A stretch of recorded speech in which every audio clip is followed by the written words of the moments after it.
Today, I'm here to talk about a serious topic, meaning that I wanted to talk about money. And even though I have these trainings, hey, Becky, and even though I have these trainings and I kind of round robin, right, around like the same, maybe like 12 topics, but I always add a new flavor. I always add a new twist. I always add something that's happening in my real life, right? Because that keeps it so fresh and so new.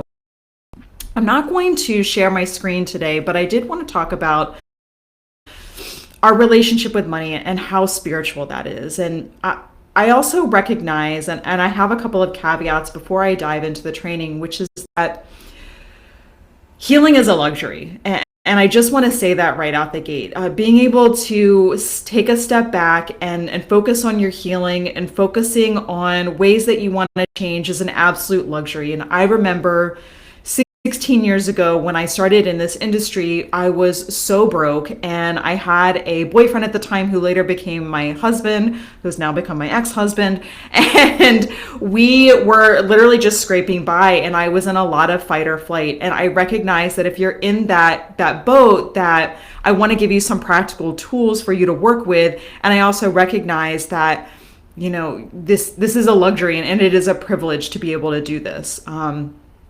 And also I wanted to just, after so many years of being in this field, after so many years of continuing to be on my lifelong journey of healing my relationship with money, I also wanted to just talk about a couple of other things, which is that, number one, there's systemic inequality.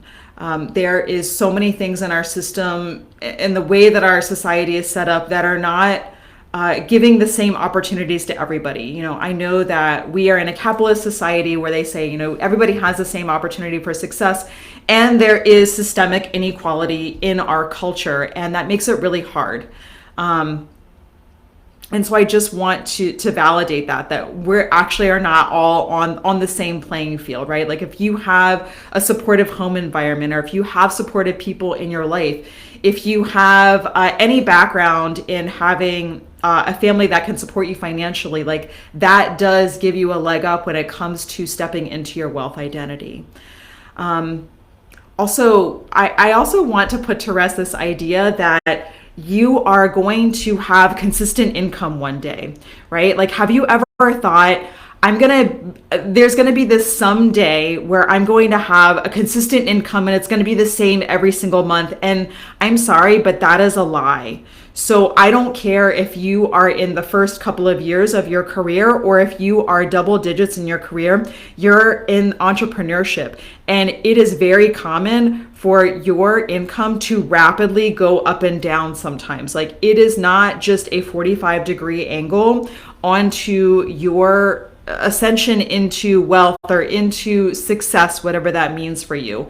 It's just not real. And I just want to tell you that, because as somebody who has continued to invest tens of thousands of dollars into technical education, just like you, right? Into coaching, into marketing coaches, into developing evergreen systems and funnels and all of that technology.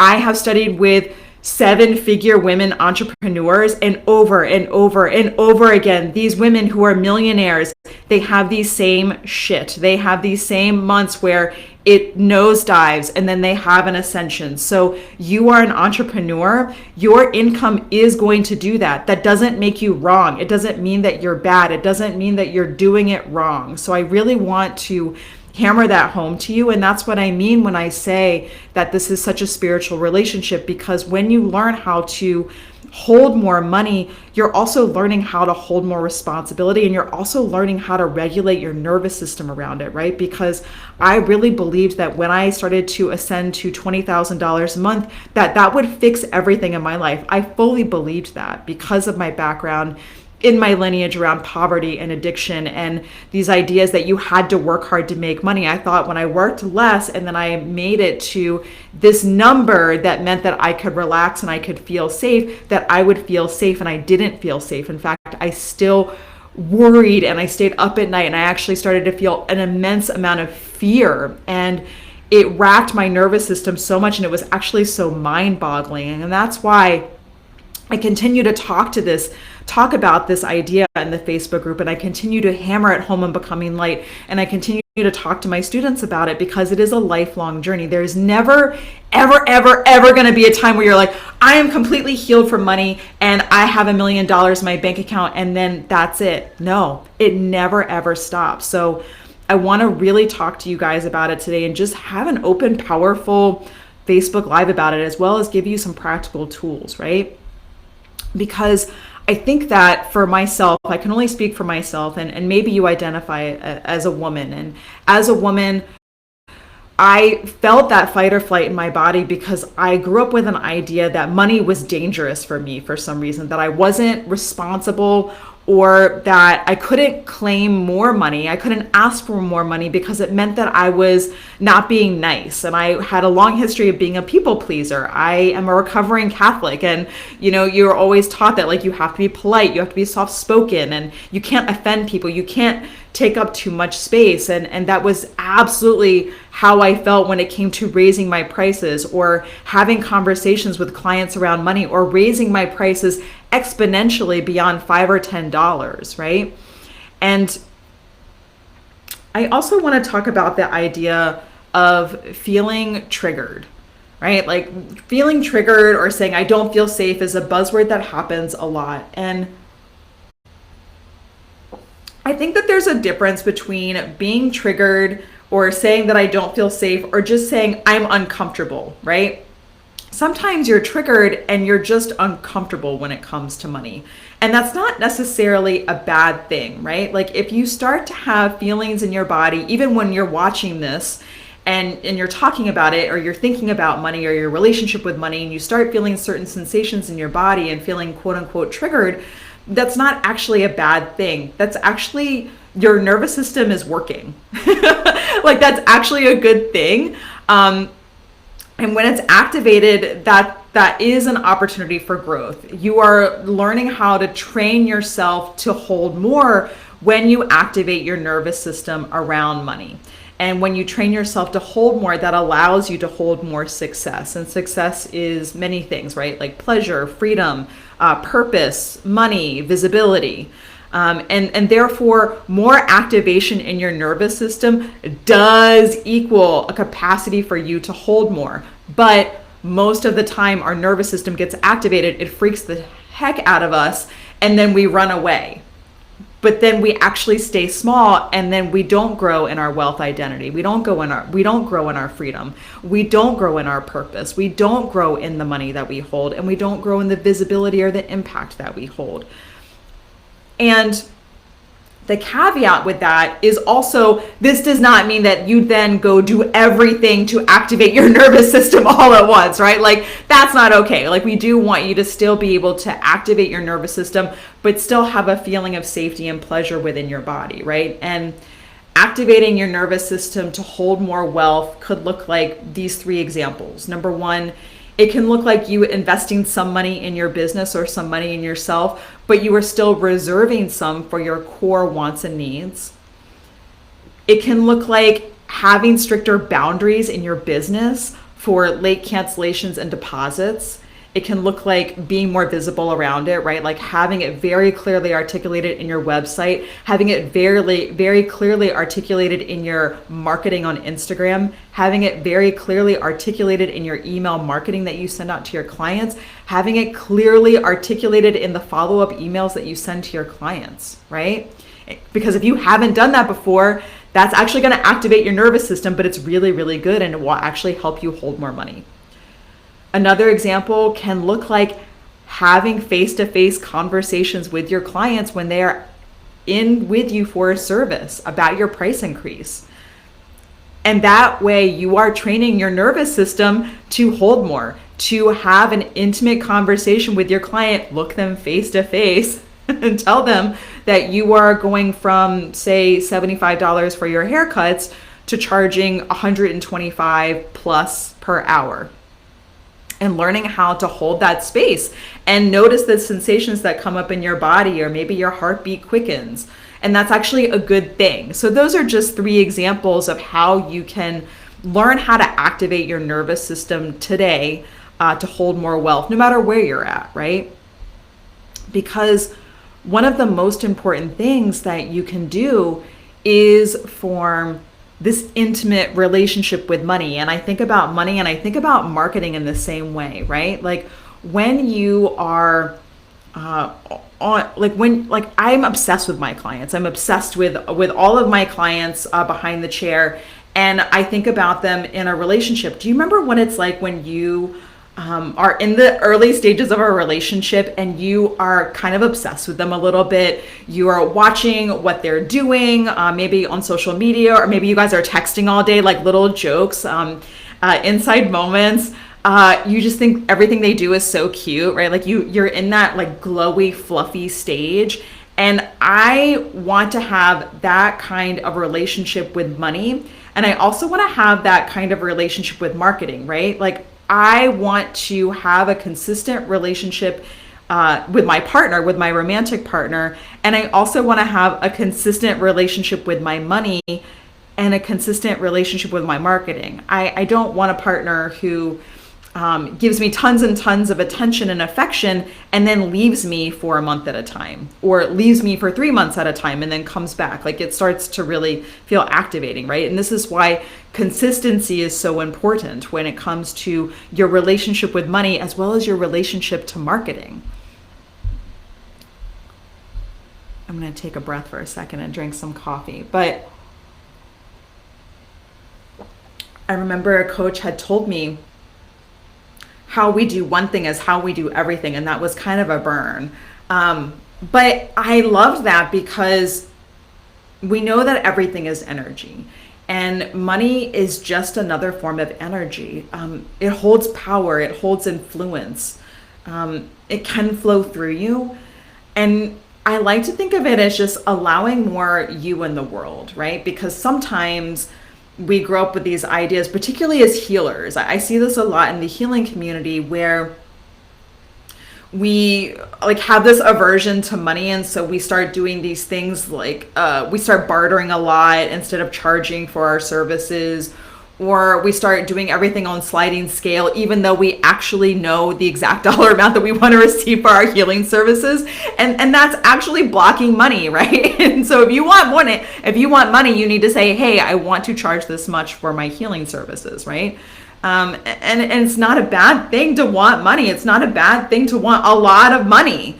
It allows you to have more you in the world and help the people that you love. And that's why, even though Becoming Light is rolling enrollment, I think it's so fucking important for the people who are feeling called to it to get their fucking wallets out and join today, because I want you to have more you in the world, because you have a fucking contract with people that you are meant to serve, that you are uniquely meant to serve. And I want to like get the ball rolling for you today, because the biggest tragedy to me is the fact that you guys have this deep purpose and yet you aren't anchoring it, right? I want you to be able to do that. But back to the money. So if you haven't already and you want to do this live with me, I want you to get your notebook out. I want you to get a piece of paper out. Like don't overthink this. Like cut the perfectionism out. But I want you to tell money, like, here's what it's like to be in relationship with you. I'm going to repeat that. Tell money, here is what it's like to be in relationship with you. And I'll type that in the comments.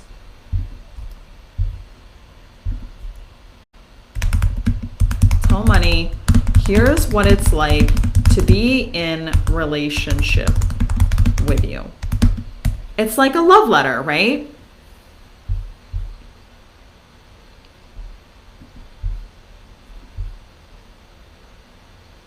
Especially if you have an avoidant relationship with money, this is really important because you're starting to have that conversation with it. You're starting to open up the floodgates. And this is something that you're going to do for the rest of your life. It's not like you do it once and then you're healed and then you never have to do it, right?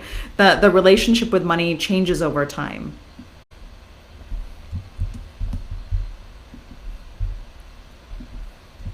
And then the second piece of the puzzle is asking money, what's it like to be in relationship with me? Like that's so important, because if you ask money, like here, it will tell you.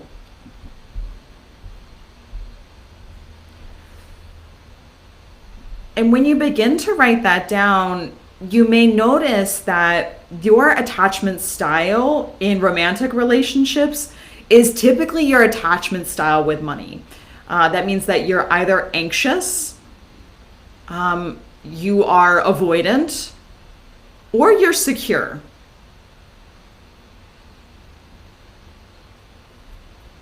And the truth is that we really don't desire more money. What we actually desire from money is what it represents. It's a feeling of joy. It's a feeling of fulfillment.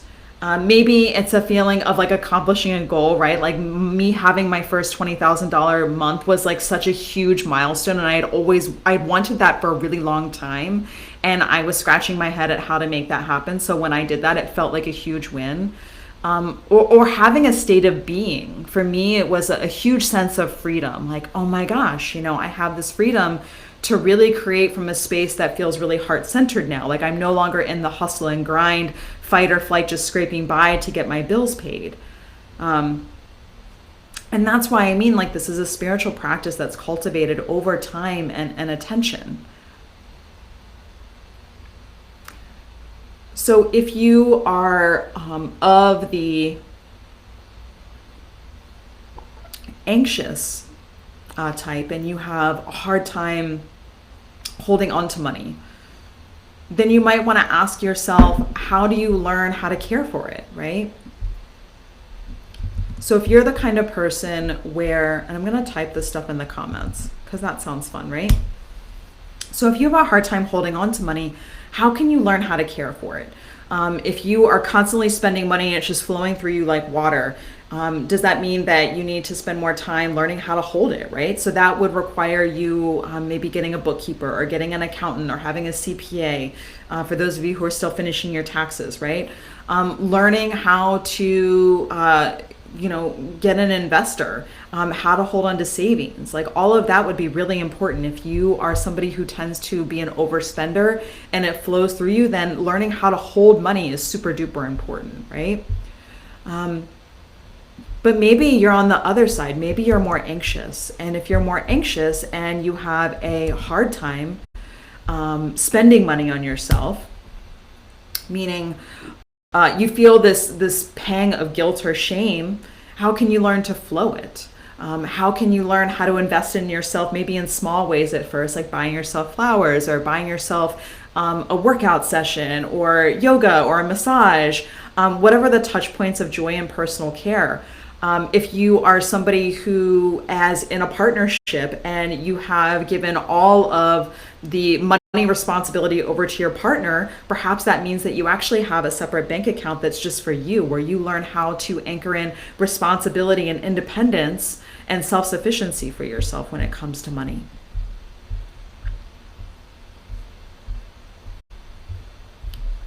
And so those are touch points that I want you to learn, or start to journal, start to think about, start to roll around, start to really get clear on the data. And now I want to jump into the 3-step writing exercise for you. And I'm going to put this in the comments for you guys.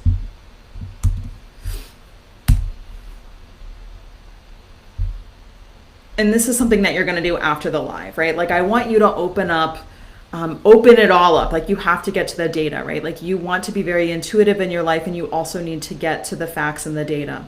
And only through that will you be able to come into the middle pillar of really feeling more balanced or aligned, right? And so this is a 3-step writing exercise. And I want you to put on some music or set up your altar and open up your bank accounts, open up your credit cards, all of the accounts that you have for money is flowing through you.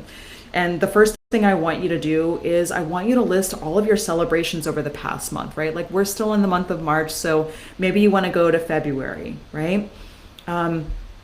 So your celebrations can be anything, like any client wins, like, maybe there were business wins, maybe there were donations, maybe there were investments that you made in yourself or investments that you made in the business. Maybe you flowed money to family or friends and that felt really amazing, right? Number two, I want you to acknowledge your revenue streams. Like actually write down like, okay, like I have this personal bank account, this personal savings account, I have, the business, et cetera, et cetera, et cetera. And as you look at all of your revenue streams, right, because it can also be retirement, it can also be your investment accounts if you have like a 401k, and journal like what's the story, right? Like is the story that things are growing? Is it that you are stabilizing? Like what's happening here? What are you seeing? And then your third step is you get to begin to assess the month, right? Like looking at all of that, like having a huge like bird's eye view on all of your money and everything and all of the energy that's flowing in and flowing out. You begin to assess like, okay, like what feels in alignment and what feels out of alignment. Like were there purchases that you made for yourself or for the business or for others that felt a little edgy, right? Or they didn't feel completely congruent? Because I think that when we're spending and receiving money, we actually do have a kinesthetic feeling in our body about it, but we typically ignore our body because we're so mental and we're in our mind, we're in the moment. And this is your opportunity for you to get into the body and pay attention. Because once you do those three steps, then you can ask yourself going forward, what's the story that you want to create for next month, right? Like, do you want to be the stabilizer? Do you just want to focus on your core needs and wants? Do you want to overflow, right? Which means that you want to double down on learning how to make more, or doubling down on your marketing and sales and your experience. Do you want to be the change maker, right? Like, do you want to really enact like humongous change in your business for your clients? Do you want to shift your systems? Do you want to hire more people? Do you want to start a salon business? Like whatever that is. Or do you want to focus on pleasure in April? Do you want to focus on your own personal joy and your own self-care, invest in retreats or vacations or whatever that looks like, right? And this is so healing for you to begin to do this. Now, does everybody do this perfectly every single month? Fuck no. But this is how you learn how to heal your relationship, because if you constantly avoid it or you constantly squeeze your eyes shut and you just hope that it magically all works out at the end of every single month, then you're never going to grow the wealth that you deeply desire. You're never going to grow the money. You're never going to grow the business. You're never going to grow the visibility. And this is what it means to learn how to train yourself in abundance, right? Like these are these buzzwords that people talk about a lot, but they don't really give you practical steps. And if there's one thing that I want to give you, whether or not you are a multiple six-figure salon owner or you're just starting out, like these are things that you will continue to use for the rest of your life if you want to grow anything, because you frequently will think that when you hit a certain monetary milestone that everything will be okay and it'll be fixed, but you actually just hold more responsibility, because once you grow in your wealth, then you start to have people who work under you, and then you're going to be freaking out about how you're going to pay them or how you're going to hold the ship, how are you going to lead all these people. Like you start holding that level of responsibility way more than when it's just you. So it's going to be the same feelings that crop up, and so you have to learn how to heal this, and you have to learn how to continue to do this on a regular basis no matter where you're at. Make sense? So hopefully you can see all of those tips for you. So for all of you guys who are watching the replay, you can look in the comments and see everything that I put in my training for you guys to write out and journal and take some time, especially if you're off work today, take 30 minutes to do this. It will be so expansive for you, I promise. All right. Now, because I have the luxury of being on Facebook Live, now we're going to go into my trance timeline therapy. And I am getting a certification from the International Association of Trained Counselors and Therapists, which has been really fun because I love being able to coach the unconscious mind as well as the conscious mind for all of my students and all of you. Hypnosis and trance, we don't really know why it works. We just know that it does. And there's always kind of like a mystery around like hypnosis and trance, right? Like it's always like, ooh, like what is that? And it essentially can be a form of self-directed neuroplasticity, and it can change the neural pathways, right? Like in your relationship with money, or in your relationship with marketing, in your relationship with business, in your relationship with everything. So I want to give that tool for you. So I need to switch. It's almost like I'm going to switch nodes into healer mode. So I gave you business, and now I'll give you magic. And for those of you who are doing this live with me, just get comfortable. Put your feet on the ground. Put your hands on your thighs. And I want you, while I take a sip of coffee, to just gaze forward at some space in your room. If you're driving, don't do this. But gaze forward. Find a focal point. Find a focal point on your wall. Maybe it's a plant. I have a plant in my office I'm looking at right now. And just allow your perspective to soften a little bit and just breathe. It's like your peripheral vision just becomes a little fuzzy on the outside, right? Feels really, really good.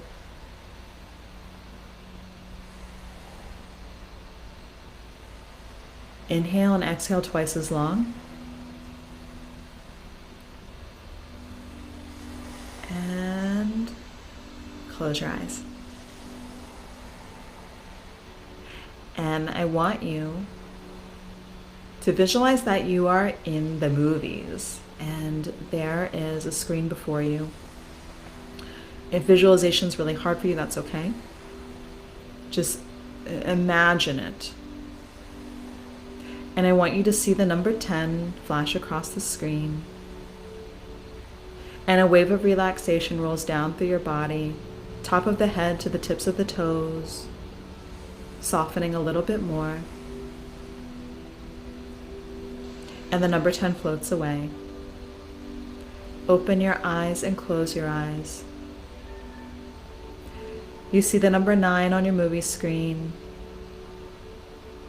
The wave of relaxation flows down your body, top of the head to the tip of the toes, softening a little bit more.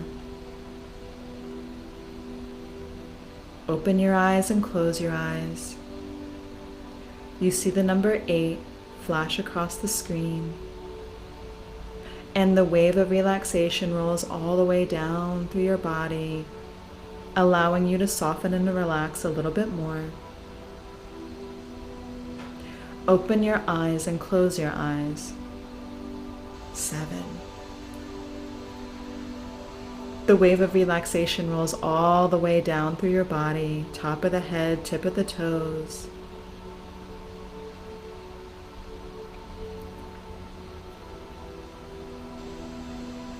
Open your eyes and close your eyes.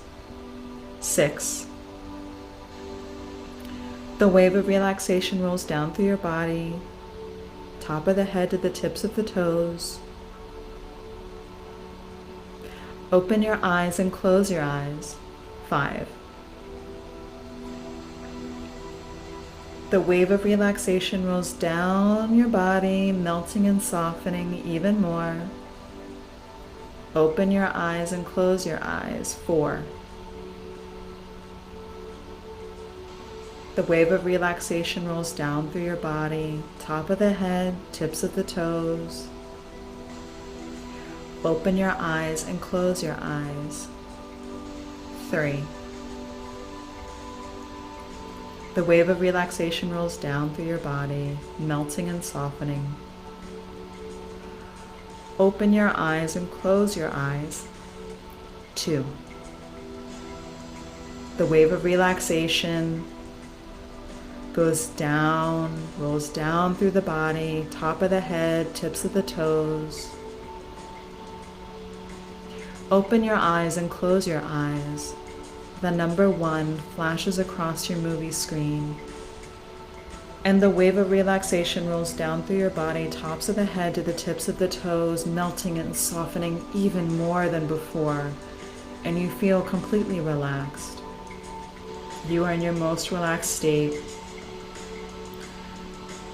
And you are not in a meditation, you are actually in a trance right now. And this is very, very powerful. And we're going to fuck with your subconscious because you are so powerful. But for those of you who are new to this, and you need convincing of how powerful you are, I want you to say aloud to yourself, my legs are so heavy. And you say aloud, my legs are so heavy, and you can imagine them like lead or rocks or metal. And you try to move your legs, and you find that it is very hard for you to move your legs because your legs are indeed very heavy. And if anything, this is to illustrate to you just how powerful you are in this very suggestible state. And since we are here, let's play. And with our intention of stepping into your wealth identity, you are in the movies, and on the movie screen is a future state of beingness. Whether this is your relationship with money, whether this is a number in your bank account, whether this is a goal that you have achieved, whether this is a healed relationship, a more open, intimate relationship, whatever it is, I want you to call to mind on this movie screen this particular intention that you desire to feel today. We're going to call this the resource state. And since you are watching this and I cannot see you, but I want you to gently nod your head when you have a good one in mind. When you do this, it sinks in deeper. Everything that you do in this state is deeper than if you are playing with your conscious mind. And I now invite you to step into that movie screen and float into it and try it all on and notice what you feel, what you see, what you sense. You try on this state, this resource state of already accomplishing this, already being this way. It's like you try on a suit jacket or a dress or a new pair of clothes. And I just want you to play for a second, feeling the feelings of being in that resource state, having already accomplished it, feeling how good it feels. Feeling that freedom, feeling that dollar amount, feeling that goal. Noticing, does it have a sparkle? Does it have a color? Does it have a movement? Does it have a shape? Is it all over your body, or is it located in one spot? Is there a temperature? Do you see it like moving images, or is it a still image? These are all ideas for you to play with. You can also just have your own experience. Is it grainy? Is it sharp and clear? Technicolor? Black and white? The specificity is important because one of my mentors always told me, specificity spits out cash. The more specific that you can get, the more real that it becomes. And the more that you can feel this resource state, the closer you pull it to you. You can actually make things happen faster in this very suggestible trance resource state. And I want you to connect to this feeling just a little bit longer for a couple more seconds. Knowing that you can return to this state whenever you desire. Allowing your unconscious mind to play with this resource state even while you sleep tonight, right? Can you even ask your future self in this resource state, what do I need to remember? Or what do I need to do going forward?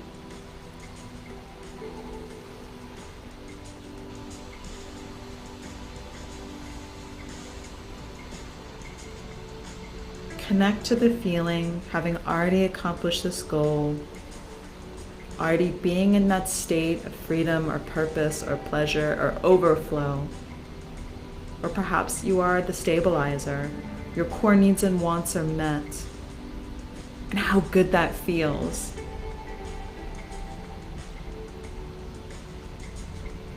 The more that you do this, you create new neural pathways. The more that you do this, you start to take responsibility for your wealth identity. The more that you do this, you begin to anchor in the power that you are, that you already are today.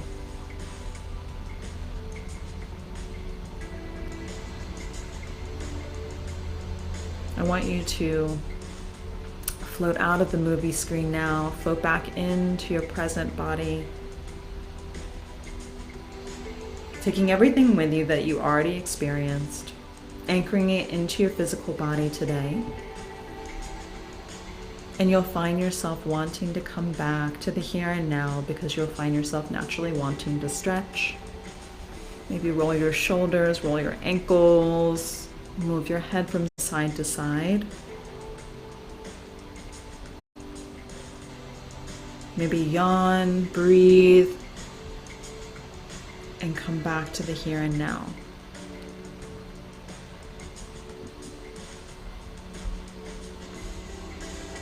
Cool.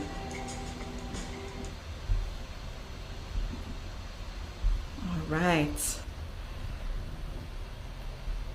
So, for those of you who experienced it live, I would love for you to comment in the comments how that was for you, either now or after the live has ended, and what some of these touch points were for you when you've done this exercise. You're very welcome. My pleasure. And for those of you who are feeling the call to do more, book a Becoming Light application empathic hairdresser blueprint session. That is when we do a deep dive into your business. It's a 45 to 60-minute session with either myself or somebody on my team, and then we decide if Becoming Light is actually the next congruent step for your business. So you can always start today. But for those of you who are watching this live, I'm so glad that you got so much out of this, and I will see you next week for next week's live, okay? Have a beautiful rest of the day. Mwah.